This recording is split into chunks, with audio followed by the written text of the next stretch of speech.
Olá, seja bem-vindo a mais um vídeo do canal. E hoje a gente vai falar de forma rápida e simplificada como funcionam os anestésicos locais. Então, bora lá! Os principais mecanismos de ação dos anestésicos locais vão ser consolidados a partir da nossa bomba de sódio e potássio, tá bom? Então, uma ação primária dos anestésicos vai ser a produção de um bloqueio de condução. E como que a gente faz esse bloqueio de condução de estímulo? Diminuindo a permeabilidade dos canais de íons, iônicos, né? De íons de sódio, aqui no caso, que são os canais de sódio, nossa bomba de sódio e potássio. Perfeito?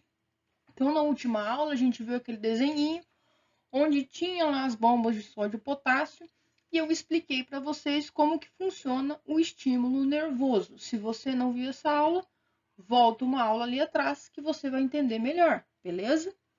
Mas a partir daí, nós vamos ter alguma sequência de ações que vão acontecer. Então, primeiramente, nós vamos ter o deslocamento dos íons de cálcio do sítio receptor de canais de cálcio. O que vai permitir, então, ali no número 2, a ligação da molécula do anestésico local a esse sítio de receptor, certo?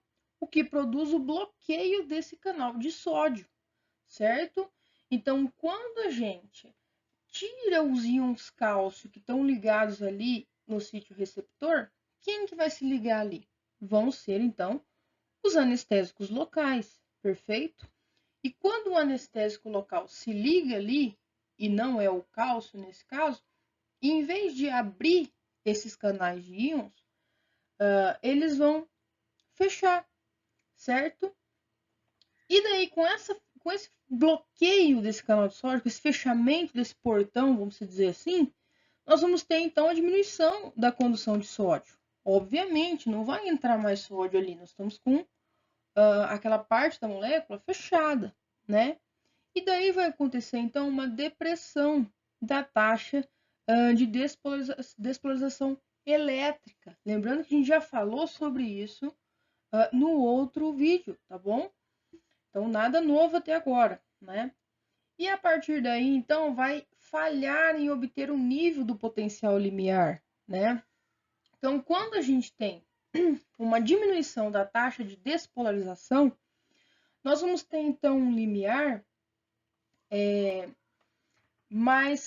um limiar que vai ter falhas ali, ou seja, eu não vou alcançar o limiar de ação, não vou alcançar a voltagem necessária para mim poder transmitir o estímulo nervoso, correto? Então, eu vou bloquear, o que faz com que a membrana ela não vai ficar trocando os polos, como a gente falou na aula anterior, lembra?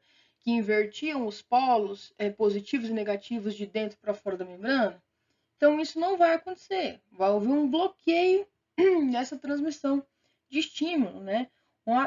Uma depressão dessa taxa de despolarização, ok?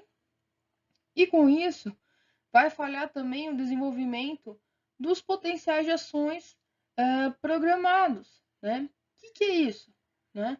Esses potenciais de ação é justamente aquele que vai passando de neurônio a neurônio até chegar na leitura que se precisa chegar, né? Então aí a gente tem de fato o bloqueio da condução. Então, por exemplo, se nós temos lá uma transmissão de estímulo no neurônio sensorial, por exemplo, toquei na pele de uma pessoa, começo a transmissão de estímulo. Para mim sentir esse toque que eu fiz, eu preciso de uma série de neurônios interligados, né? Começando lá no neurônio sensitivo, neurônio motor, né?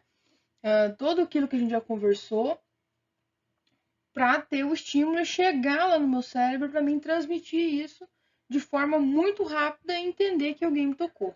Mas quando eu tô anestesiado, a gente ainda sente sim um nível de contato, certo? Mas é muito baixo, muito pequeno ou quase não aparenta, correto?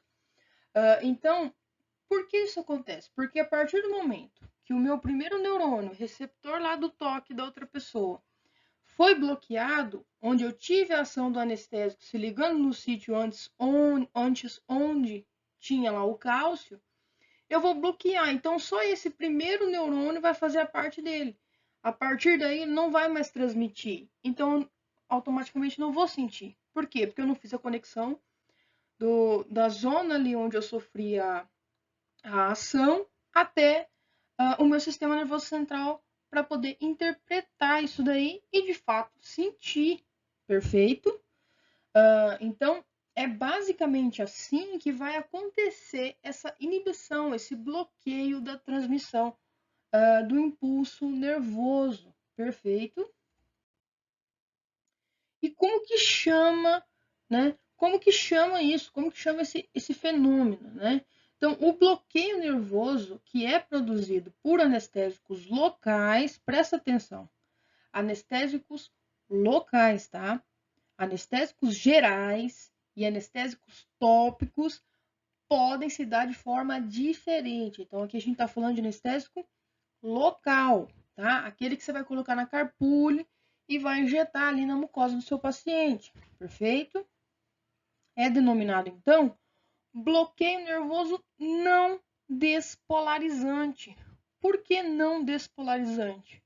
Porque ele vai impedir a transmissão, ele vai cortar a corrente elétrica. Então, a gente não vai ter aquela troca de sinais. Nós não vamos ter a despolarização, por exemplo, da membrana, correto? Então, por isso que se dá esse nome.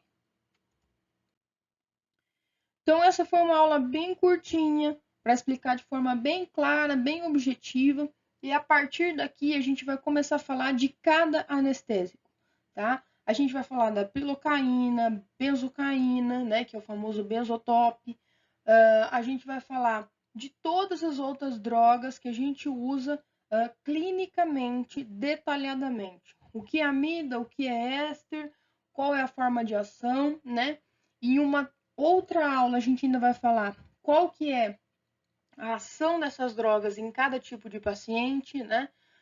A indicação, a contraindicação, tá bom? Então aqui nós já estamos na metade desse mini compilado de aulas de anestésio para você ficar aí mais por dentro do assunto, que é um assunto básico, um assunto muito importante na vida de qualquer cirurgião dentista, né, pessoal? E eu deixo aqui minhas redes sociais, que são o Instagram, se você quiser me seguir, mandar alguma pergunta no direct, pedir algum vídeo específico. E, por favor, comente aqui também, deixe o seu joinha e não se esqueça de escrever. Isso ajuda muito a gente, motiva muito para que a gente faça ainda mais vídeos para vocês, tá bom? Um grande beijo e até a próxima, pessoal!